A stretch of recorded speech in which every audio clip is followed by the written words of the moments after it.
हरि ओम सर्वेभ्यो नमो नमः। एकदा पुनः संज्ञा प्रकरण नामाख्यम प्रकरणं नीत्वा उपस्थितोस्मि। पश्यन्तु शृण्वन्तु गृह्णन्तु च। परासन्निकर्ष संहिता यह सूत्र है। संहिता संज्ञा करने वाला यह सूत्र है।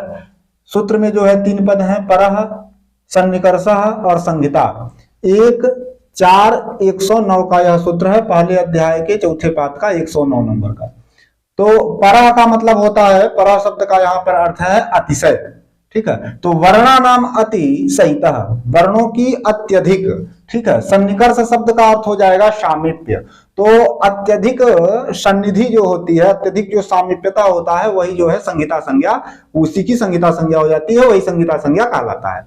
अब वर्णों की सामीप्यता क्या है, देखिए, या संज्ञा सा फलवती। तो संहिता संज्ञा हुई, उसका फल क्या हुआ, तो इको सूत्र में इसका फल आपको दिखाई देगा। संहितायाम एक सूत्र है, उसी का जो है अधिकार चलता है, उसी अधिकार के अंतर्गत यह सूत्र है। तो इका स्थाने यण स्यादच संहितायाम विषय, संहिता का विषय होना चाहिए, तब जाकर के इक के स्थान में यण होता है, अच के परे रहते।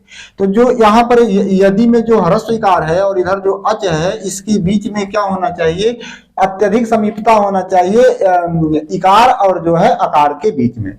समीपता का एक और भी होता है, जैसे कि जो है व्यवधान शून्यत्वम, मतलब किसी अन्य वर्ण का जो है बीच में व्यवधान नहीं होना चाहिए, तो वो अत्यधिक जो है समीप, यही हुआ अत्यधिक समीप। तो वर्णानाम अतिशयितः सन्निधि संहिता संज्ञा से, यहाँ पर फिर संहिता मिल जाती है, से जो है के स्थान में यह जड़ हो जाता है और यद्यपि आपका बनता है।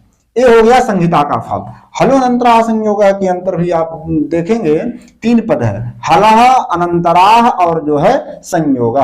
एक एक साथ का यह सूत्र है। हलः इति प्रथमा का जो है बहुवचन, अनंतराः भी जो है प्रथमा का बहुवचन, और संयोग जो है प्रथमा का एक वचन। तो देखेंगे हलः अनंतराः, अविद्यमान अंतर।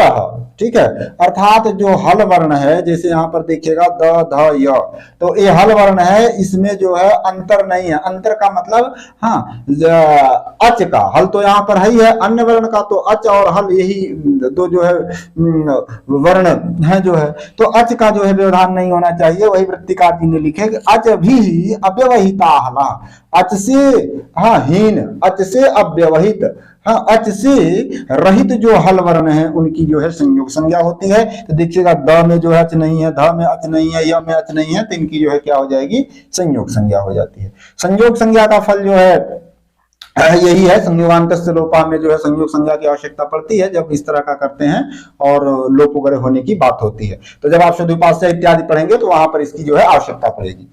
उसके बाद फिर कहे पद संज्ञा, तो सुप्तिगंतम प्रथमा का जो है एक वचन और पदम भी जो है प्रथमा का एक वचन।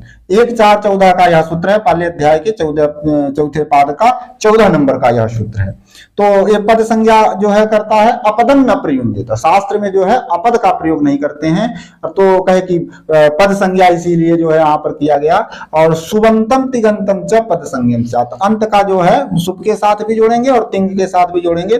तो सुप है जिसके अंत में और तिंग है जिसके अंत में, उसकी जो है पद संज्ञा होती है, ऐसा समझना। जैसे देखिएगा राम उदाहरण है जो है, ये देखिएगा, राम के बाद सुप प्रत्यय लाएंगे। सुप प्रत्यय कितने हैं, 21 हैं। सुवोजसिति प्रथमा, अमोक्षसिति द्वितीया, टाभ्याम भिसिति तृतीया, हाँ गेभ्याम भ्यसिति चतुर्थी, और गसिभ्याम भ्यसिति पंचमी, गसो सामिति षष्ठी और गियो सुपिति सप्तमी। तो 7 तरीके जो है 3-3 है, एक वचन द्विवचन बहुवचन, तो 7 तरीका 21, तो 21 है ये। संबोधन, संबोधन जो है प्रथमा के ही अंतर्गत संबोधन की गणना होती है, संबोधन के लिए अलग से कुछ वैसा नहीं है व्यवस्था।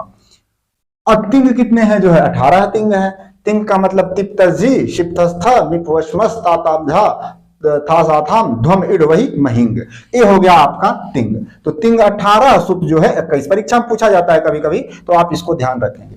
तो ये जो सुप प्रत्यय होते हैं, सुप का मतलब सु ओजस इत्यादि जो होता है, ये प्रातिपदिक से होता है, और जो तिंग प्रत्यय होते हैं ये पठ गम इत्यादि जो है, इन सब धातुओं से होते हैं। तो तिप प्रत्यय होने से क्रिया बनता है, पठति गच्छति हसति क्रीडति इत्यादि।